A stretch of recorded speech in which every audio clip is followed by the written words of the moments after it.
여러분 반갑습니다. 주말인 오늘도 하나님께 예배를 드리기 위해서 나오신 여러분을 예수님의 이름으로 축복합니다. 하나님께서 기뻐하시고 우리의 삶에 함께 하시리라 믿습니다. 함께 기도하시겠습니다. 하나님 아버지, 예배를 통해서 주님 앞으로 나아갑니다. 주님의 얼굴을 배웠고 주님의 손을 붙잡고 주님의 인도하심을 따르기를 원합니다. 우리에게 말씀해 주시고 올바른 길로 잘 갈 수 있도록 우리를 인도해 주시옵소서. 예수님 이름으로 기도합니다. 아멘. 함께 찬양하시겠습니다. 찬송가 375장 나는 갈 길 모르니. 우리의 무지함과 어리석음을 주님께 내어드리고 주님의 인도하심을 구하도록 합시다.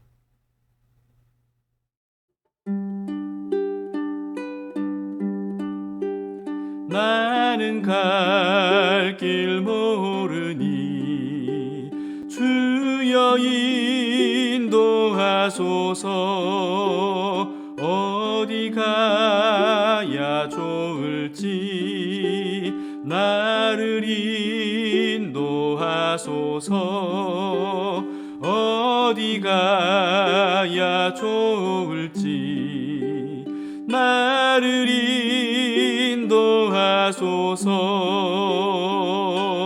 인도하소서. 아무것도 모르니 나를 가르치소서. 어찌해야 좋을지 나를 가르치소서. 어찌해야 좋을지 나를 가르치소서.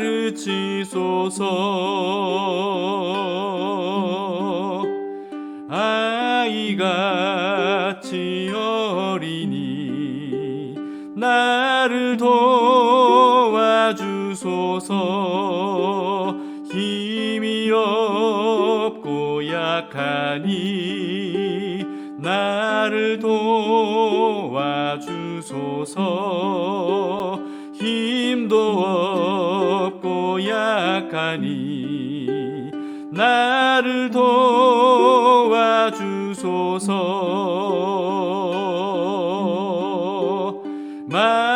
마음심이 슬프니 나를 위로하소서. 의지 없이 다니니 나를 위로하소서. 의지 없이 다니니 나를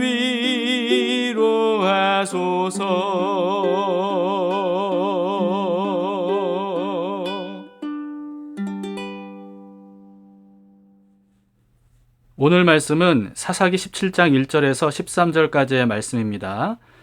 17장부터 마지막 장까지는요, 사사시대의 이스라엘의 상태가 어땠는지를 보여주는 두 가지 이야기로 구성이 되어 있습니다. 삼손 이후의 이야기는 아니고요, 사사시대에 있었던 두 가지 예를 우리에게 보여주기 위해서 기록해 놓은 성경입니다. 오늘 본문은 그 중에서 미가라고 하는 사람에 대한 이야기입니다. 제17장 에브라임 산지에 미가라 이름하는 사람이 있더니 그의 어머니에게 이르되 어머니께서 은천백을 잃어버리셨으므로 저주하시고 내 귀에도 말씀하셨더니 보소서 그 은이 내게 있나이다. 내가 그것을 가졌나이다. 그의 어머니가 이르되 내 아들이 여호와께 복받기를 원하노라. 미가가 은천백을 그의 어머니에게 도로 주매 그의 어머니가 이르되 내가 내 아들을 위하여 한 신상을 새기며 한 신상을 부어 만들기 위해 내 손에서 이 은을 여호와께 거룩히 드리노라. 그러므로 내가 이제 이 은을 내게 도로 주리라. 미가가 그 은을 그의 어머니에게 도로 주었으므로 어머니가 그 은 200을 가져다 은장색에게 주어 한 신상을 새기고 한 신상을 부어 만들었더니 그 신상이 미가의 집에 있더라. 그 사람 미가에게 신당이 있으므로 그가 에봇과 드라빔을 만들고 하나들을 세워 그의 제사장으로 삼았더라. 그때에는 이스라엘에 왕이 없었으므로 사람마다 자기 소견에 오른 대로 행하였더라. 유다 가족에 속한 유다 베들레헴에 한 청년이 있었으니 그는 레위인으로서 거기서 거류하였더라.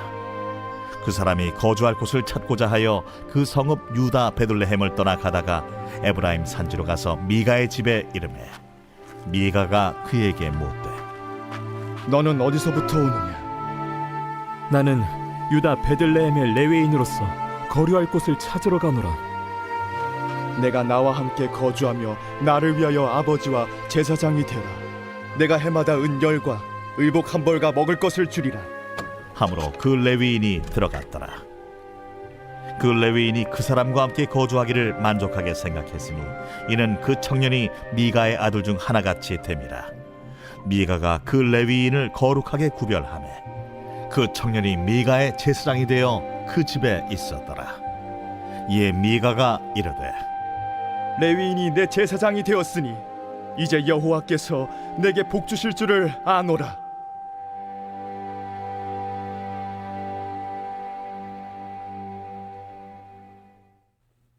앞으로 우리가 보게 될 두 가지 이야기는요, 참 여러 가지 면에서 충격적인 내용입니다. 특히 두 번째 이야기는 첫 번째 이야기보다 훨씬 충격적입니다. 그럼에도 불구하고 이 첫 번째 이야기만으로도요, 전혀 이스라엘답지 않은 그런 내용들을 우리는 볼 수가 있습니다. 에브라임 지파에 미가라고 하는 사람이 있었다고 해요. 선지서인 미가서의 저자와는 다른 동명이인입니다. 어느 날 그의 어머니에게 이렇게 말했다고 하죠. 2절입니다. 그의 어머니에게 이르되 어머니께서 은 1,100을 잃어버리셨으므로 저주하시고 내 귀에도 말씀하셨더니 보소서 그 은이 내게 있나이다. 내가 그것을 가졌나이다. 이게 처음부터 좀 분위기가 쎄하지 않습니까? 미가가 자기 어머니의 은 1,100을 훔쳤던 겁니다. 그런데 자기가 훔쳤다고 자수를 한 거죠. 왜냐하면 어머니가 자기 돈을 훔쳐간 사람에 대해서 저주하는 소리를 이 미가가 들었거든요. 그러니까 저주받기 싫어서 어머니에게 실토를 하면서 그 돈을 돌려줍니다. 그런데 어머니의 반응이 이랬어요. 2절 나머지를 보시면 그의 어머니가 이르되 내 아들이 여호와께 복받기를 원하노라 하니라. 네, 아들을 책망하기는커녕 오히려 축복합니다. 아들을 사랑하는 어머니의 마음이 느껴지십니까? 여러분, 그런데 이건 사랑이 아닙니다. 아들이 잘못한 것에 대해서 책망하는 것이 사랑이죠. 성경은 잘못을 저지른 자녀에게 반드시 무엇을 잘못했는지를 책망하고 바르게 해야 된다고 가르쳐주고 있습니다. 나쁜 짓을 저질러도 그게 나쁜 짓이라고 책망하지 않고 오히려 복을 빌어주는 부모에게서는요, 올바른 자녀가 나올 수 없을 겁니다. 그런데 미가의 어머니는 그보다 훨씬 더 어리석은 사람이었다는 것을 우리가 보게 됩니다. 아들이 돌려준 은 중에서 200을 다시 아들에게 돌려주면서 아들을 위해서 신상을 만드는 데 쓰라고 해요. 3절입니다. 미가가 은 1,100을 그의 어머니에게 도로 주매 그의 어머니가 이르되 내가 내 아들을 위하여 한 신상을 새기며 한 신상을 부어 만들기 위해 내 손에서 이 은을 여호와께 거룩히 드리노라. 그러므로 내가 이제 이 은을 네게 도로 주니라. 그런데 미가의 어머니가 한 말을 여러분 한번 잘 보세요. 미가의 어머니는요, 아들이 여호와께 복받기를 원한다고 축복했죠. 그리고 신상을 만들기 위해서 은을 돌려주면서도 여호와께 거룩히 드리노라고 이렇게 말했습니다. 미가의 어머니는요, 여호와 하나님과 우상을 전혀 구별하지 못하고 있어요. 여호와 하나님을 우상처럼 여기기도 했고요. 그리고 우상을 여호와 하나님으로 여기기도 했습니다. 즉 여호와 하나님의 뜻대로 살려는 생각은 전혀 없고 어떻게 해야 뜻대로 살아야 되는지조차도 몰랐고요. 여호와 하나님이 자기 뜻대로 해줘야 되는 것처럼 그렇게 여겼던 거죠. 이 모든 일을 아들을 위한 것이라고 생각했습니다. 그런데 여러분, 이런 모습은 아들을 망치는 일이었어요. 미가는 어머니가 준 돈으로 신상 하나를 만들어서 자기 집에 두었다고 합니다. 여러분, 이게 바로 당시 이스라엘의 상태였어요. 여호와 하나님을 우상과 다를 바 없이 여기고 있었고요. 또 신상을 모셔놓고 숭배하는 것이 마치 이스라엘 사이에 유행인 것처럼 번져 있는 그런 상태였습니다. 그런데 그게 다가 아닙니다. 이제 시작에 불과합니다. 5절을 보시면 그 사람이 미가에게 신당이 있으므로 그가 에봇과 드라빔을 만들고 한 아들을 세워 그의 제사장으로 삼았더라. 집에 신당이 있었다는 겁니다. 여러분 이걸 봐서는 미가의 어머니가 준 은으로 신상을 만들기 전에 이미 미가는 집에 여러 신상들을 만들어서 두고 섬겼다는 것을 우리는 알 수가 있습니다. 그것도 모자라서 오늘 본문에서는 에봇과 드라빔도 만들었다고 말하고 있죠. 드라빔은 창세기에도 나왔는데요. 야곱의 외삼촌 라반이 가지고 있었던 신상이 바로 드라빔이었고 그것을 딸인 라헬이 몰래 숨겼던 이야기가 창세기에 기록이 돼 있죠. 이 드라빔은요 가족의 수호신으로 여겼던 정말 오래된 우상입니다. 큰 신상도 미가가 만들었기 때문에 드라빔 정도는 뭐 당연해 보이지만요. 그런데 드라빔과 함께 에봇도 만들었다는 것은 정말 심각한 문제입니다. 에봇은 여호와의 대제사장이 성막에서만 입을 수 있도록 만든 거룩한 옷이거든요. 그런데 미가가 제사장도 아닌데도 불구하고 에봇을 개인용으로 만들었다는 겁니다. 여러분 미가는요 자기가 복받을 수 있다고 자기에게 복을 줄 것이라고 여겨지는 모든 것들을 다 만들어서 숭배했다는 것을 우리는 여기서 볼 수가 있습니다. 그런데 에봇을 개인용으로 만들어서 숭배하는 것, 여러분 이것은 사사기에 처음 나오는 얘기가 아닙니다. 이스라엘에게 아마 꽤 흔히 있었던 일이었던 것 같아요. 기드온 때도 에봇을 만들었다는 것을 여러분 기억하십니까? 사사기 8장 27절에 기드온이 그 금으로 에봇 하나를 만들어 자기 성읍 오보라에 두었더니 온 이스라엘이 그것을 음란하게 위함으로 그것이 기드온과 그의 집에 올무가 되니라. 이렇게 기록이 되어 있었죠. 어쩌면 이 기드온 때부터 이 에봇을 만들어서 숭배하는 것, 이게 이스라엘에 확산됐던 게 아닌가, 이런 생각이 듭니다. 그런데 또 이게 다가 아닙니다. 미가는요 자기 아들을 제사장으로 세웠다고 하죠. 미가의 아들이면요 에브라임 지파입니다. 레위 지파가 아니에요.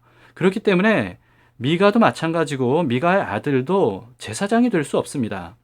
그런데 미가는요 그걸 무시한 거예요. 아무렇지도 않게 자기 아들을 제사장으로 삼았죠. 이것도 이유는 단 하나입니다. 복받고 싶어서. 이처럼 미가는요 우상들은 물론이고 에봇과 제사장조차 미신적으로 숭배를 했고요. 하나님을 마치 눈멀고 귀먼 우상처럼 취급을 했습니다. 이스라엘 사회 안에서 살고 있었던 미가 아닙니까? 그런데 이처럼 집안에 신당을 만들어 놓고 온갖 우상들을 다 갖다 놓고 숭배하고 심지어 에봇을 만들어 놓고 거기에다가 또 자기 아들을 제사장으로 삼아도 아무도 제재하는 이스라엘 백성들이 없었다는 거예요. 심지어 일평생 이스라엘 백성으로 살았던 미가의 어머니는 신상을 만들라고 은을 줄 정도였으니까 여러분 이게 얼마나 참 심각한 상태입니까? 그러고도 미가의 어머니는 자기 아들이 복받을 것이라고 여겼어요. 하나님이 여호와가 복을 줄 것이라고 그렇게 여겼던 거죠. 정말 엉망진창인 이스라엘의 상태입니다. 그런 이스라엘의 상태에 대해서 오늘 본문부터는요. 후렴처럼 반복해서 진단을 해줍니다. 6절이에요. 그때에는 이스라엘의 왕이 없었으므로 사람마다 자기 소견에 옳은 대로 행하였더라. 이 말씀은 이스라엘의 왕정 체제가 이제 필요한 때가 됐다 이런 의미가 아닙니다. 이스라엘이 하나님을 왕으로 삼지 않았다는 뜻이에요. 이스라엘의 왕이 없었던 게 아닙니다. 오래전부터 여호와 하나님이 이스라엘의 왕이었습니다. 그런데 이스라엘은 왕이신 하나님을 거부했던 겁니다. 그리고 마치 자기가 자기 삶의 왕인 것처럼 자기 소견에 옳은 대로 말하고 행동했다는 겁니다. 각자 자기가 왕 노릇을 했던 거예요. 하나님은 자기가 원하는 것을 해줘야 되는 하인 정도로 그렇게 여기는 것이 그 당시 이스라엘 백성들의 상태였습니다. 그런데 우리가 사사기에서 보이는 어떤 이런 것들이 겉으로 보기에는 문화적인 모습이 지금의 우리와는 많이 달라 보여도 사실 사사기가 보여주는 이와 같은 이스라엘의 상태가 바로 오늘날 우리 교회의 현실처럼 보입니다. 하나님께 뭔가를 바치고 자기가 원하는 것을 얻으려는 신앙, 기복신앙이죠. 그런데 교회에 그런 모습이 굉장히 흔하지 않습니까? 내가 이만큼 하나님께 드렸으니까 하나님께서 내가 원하는 이 일을 이루어 주셔야 된다. 그게 당연하다. 라고 여기는 신앙. 여러분, 이게 바로 미가의 신앙과 다를 바 없는 신앙입니다. 그렇게 해주시리라 굳게 믿는 것. 이것을 또 좋은 믿음이라고 여기고 있는 것 같아요. 심지어 교회 사람들과 목회자들조차도 그런 믿음을 가지고 있는 사람에게 믿음 좋은 사람이라고 칭찬을 하기까지 하죠. 특히 교회의 직분을 헌금으로 사는 일들도 교회 안에서 얼마나 많이 일어나고 있습니까? 직분을 신분 상승으로 여기는 것도 전혀 성경적이지 않은데, 그런데 그런 직분을 헌금이나 어떤 일정한 봉사를 통해서 얻으려고 하는 것, 이거 역시 정말 너무나도 잘못된 신앙 아니겠습니까? 그걸 당연하게 여기는 것, 여러분, 이것은 사사시대의 미가 가족과 전혀 다를 바 없는 모습입니다. 미가의 모습을 보면서 우리는 뭐가 문제인지를 분명히 파악해야 돼요. 그런데 거기서 끝나서는 안 됩니다. 오늘날의 교회의 문제가 뭔지를 우리는 반드시 파악할 수 있어야 됩니다. 우리 자신은 어떤지를 돌아봐야 되고요. 당연하게 우리가 믿고 있었던 것이 이게 얼마나 잘못된 믿음이었는가라고 하는 것을 우리가 깨닫게 된다면 그것을 반드시 돌이켜야 됩니다. 그런데 미가의 이야기는요, 아직 시작에 불과해요. 앞으로 점점 더 심해집니다. 이어지는 얘기는요, 유다 지파와 함께 지내고 있었던 한 레위인 청년이 어떤 이유에선지 그곳을 떠나서 새롭게 거처할 곳을 찾아다니다가 미가의 집까지 오게 되었음을 보여줍니다. 미가는요, 그 청년과 대화를 시작을 했는데 그러다가 이 청년이 레위인이라는 사실을 알게 되고 굉장히 반가워하고 기뻐합니다. 그리고 그 청년 레위인에게 이렇게 제안을 합니다. 10절입니다. 미가가 그에게 이르되 네가 나와 함께 거주하며 나를 위하여 아버지와 제사장이 되라. 내가 해마다 은 10과 의복 1벌과 먹을 것을 주리라 하므로 그 레위인이 들어갔더라. 미가에게는 제사장 노릇을 할 정도로 장성한 아들이 있었지 않습니까? 그러면 이 청년 레위인은요, 자기 아들뻘 되지 않겠어요? 그런데 그 청년 레위인에게 뭐라고 말합니까? 우리 집에 나를 위하여 아버지와 제사장이 되라. 이렇게 말합니다. 그만큼 그 청년을 우대해 주겠다는 겁니다. 그리고는 많은 연봉을 제시를 하죠. 오늘날로 따지면 연봉 아니겠습니까? 여기에 대해서 이 레위인은요, 기쁘게 수락을 합니다. 11절을 보세요. 그 레위인이 그 사람과 함께 거주하기를 만족하게 생각했으니 이는 그 청년이 미가의 아들 중 하나같이 됨이라. 그렇게 이 레위인 청년은요, 미가 집안의 전용 제사장으로 고용이 된 겁니다. 이 또한 전혀 율법과는 다른 모습입니다. 제사장은 오직 하나뿐인 성막 또는 성전에서 제사를 집례하는 사람이 제사장이에요. 그런데 성막이나 성전이 아닌 개인 가정집에서 제사장이 되었던 겁니다. 게다가 온갖 우상들을 만들어 놓고 에봇도 우상으로 삼아서 숭배하는 그런 신당이 있는 집안의 제사장이 된 거예요. 여러분, 이것은 여호와의 제사장이 된 게 아니라 우상의 제사장이 된 것을 의미합니다. 레위인이 어떤 사람입니까? 본래 다른 지파들처럼 한 곳에 모여 살지 않도록 하나님이 명하셨죠. 각 지파에게 흩어져서 살도록 하나님이 그렇게 하셨습니다. 그럼으로써 각 이스라엘의 12지파 백성들에게 하나님의 말씀과 율법을 잘 가르쳐주고 올바르게 제사를 드리면서 말씀대로 살도록 인도해주는 그런 역할을 하나님께서 레위인들에게 부여해 주셨어요. 그런데 오늘 본문의 레위인 청년을 보세요. 미가의 잘못된 신앙에 대해서는 전혀 문제 삼지 않습니다. 오히려 자기에게 안정적인 수입과 또 거처까지 생긴 것에 대해서 그냥 마냥 기뻐하고 만족하고 그걸 수락한 겁니다. 오늘날 이런 목회자들이 얼마나 많은지 여러분, 우리는 이미 알고 있지 않습니까? 여기에 대해서 미가는 이렇게 생각을 했다고 합니다. 13절을 보세요. 이에 미가가 이르되 레위인이 내 제사장이 되었으니 이제 여호와께서 내게 복 주실 줄을 아노라 하니라. 미가가 이미 레위인만 제사장이 될 수 있다는 사실을 알고 있었다는 것을 이 말에서 우리는 볼 수 있죠. 그런데도 미가는 자기 아들을 제사장으로 그냥 삼았던 겁니다.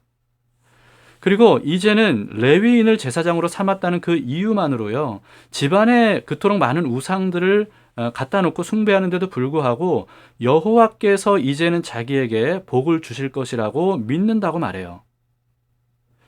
도대체 뭐가 잘못된 건지 미가는 전혀 인식을 하지 못했고요. 레위인 청년도 마찬가지였습니다. 어쩌면 알면서도 무시했는지도 모르겠습니다. 그런데 이와 같은 엉망진창인 신앙을 가지고 있는 오늘 본문에서의 이 미가 그리고 레위인 청년의 모습이 바로 오늘날 교회에서도 많이 발견되는 모습입니다. 오늘날 교회에도요, 이런 잘못된 신앙이 굉장히 뿌리가 깊은 것 같아요. 목사는 교인들에게 축복을 남발합니다. 그리고 교인들은 그런 목사에게 헌금과 함께 따로 봉투를 마련해 주기도 해요. 제가 목회자가 된 지도 시간이 꽤 흘렀는데요. 그러는 동안에 제가 부교역자로 있을 때 목사가 정해진 사례비 외에 교인들에게 받는 돈이 많다는 것을 알게 되었습니다. 그걸 보면서 저는 한국교회의 실체를 깨닫고 큰 충격을 받았어요. 특히나 1년에 2번 모든 교인들의 집을 신방하는 대신방 때, 그때 교인들은요, 넉넉지 않은 살림인 것을 저도 아는데, 그런데도 불구하고 경쟁하듯이 정말 상다리가 휘어질 정도로 음식을 차렸습니다. 담임 목사는 그런 가정을 위해서 축복의 말씀을 전하고 축복 기도를 해주죠. 그때 그 가정에서는요, 신방 감사 헌금과는 별개로 담임 목사에게 따로 봉투를 건네줬습니다. 그리고 때로는요, 동행한 부교역자에게도 봉투를 따로 주거나 또는 담임 목사가 받은 것 중에서 얼마를 수고했다면서 떼서 주기도 했어요. 그런데 저는 그게 잘못되었다고 말할 용기가 없었습니다. 사실상 저도 같은 잘못을 저지른 것과 마찬가지죠. 그런데 그런 비슷한 일들이 교회에서 너무나도 당연하게 행해지는 것을 보았는데요. 생각보다 그런 교회들이 꽤 많다는 것을 알게 됐습니다. 이렇게나 병든 한국 교회인데 그런 부분에 대해서 기독교계에서 자성의 목소리를 내는 것을 거의 들어본 적이 없는 것 같습니다. 그런데 저 역시 마찬가지죠. 그런 말을 제가 하지 못했습니다. 오늘날 한국 교회가 사사시대의 이스라엘과 다르다고 말할 수가 없는 거예요. 앞으로 우리는 남은 사사기의 기록을 통해서 여러 가지 놀랄 수밖에 없을 겁니다. 그런데 그게 바로 오늘날 교회의 모습이라는 것을 우리는 직시할 수 있어야 됩니다. 우리 시대의 교회가 어떤 문제를 가지고 있는지를 우리는 사사기를 통해서 분명히 볼 수 있어야 됩니다. 그리고 미약 하나마 잘못을 잘못으로 깨달아야 되고요. 그리고 그걸 깨달은 사람들이 바로 잡기 시작해야 돼요. 자신으로부터. 내 안에 미가가 신당을 만들어 놓고 우상을 갖다 놓고 섬겼던 것처럼 그와 같이 우상을 섬기고 있다면 이것을 분명히 우리는 파악해야 되고요. 그리고 그 모든 우상이 하나님 앞에서 너무나도 잘못된 것임을 깨닫고 없애야 돼요. 이것이 먼저 우선이 돼야 됩니다. 그리고 여호와 하나님조차 우상으로 삼고 있는 이런 모습을 전혀 문제로 여기지 않고 당연하게 여기고 있었던 것처럼 우리도 오늘날 우리가 가지고 있는 신앙 생활 중에 사실은 당연하게 여기는 것들이 당연한 게 아니라 너무나도 잘못된 것이었음을 우리가 깨닫지 못하고 있는지도 모릅니다. 이에 대해서 우리는 분명히 잘못을 깨달아야 되고요. 그리고 반드시 바로 잡아야 됩니다. 이게 바로 각자 우리 한 사람 한 사람으로부터 시작이 돼야 됩니다.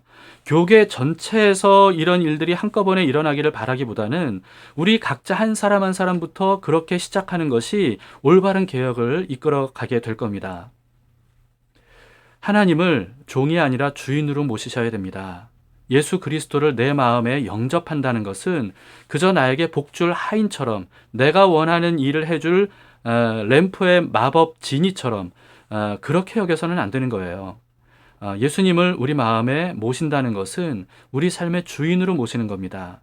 그래서 우리의 욕망과 우리의 모든 잘못된 것들을 십자가에 못 박아 죽이고 오직 예수 그리스도께서 우리 안에 사시도록 하는 것, 이것이 바로 우리가 가져야 될 올바른 신앙입니다. 세상과 달라야 되는 우리들 아니겠습니까?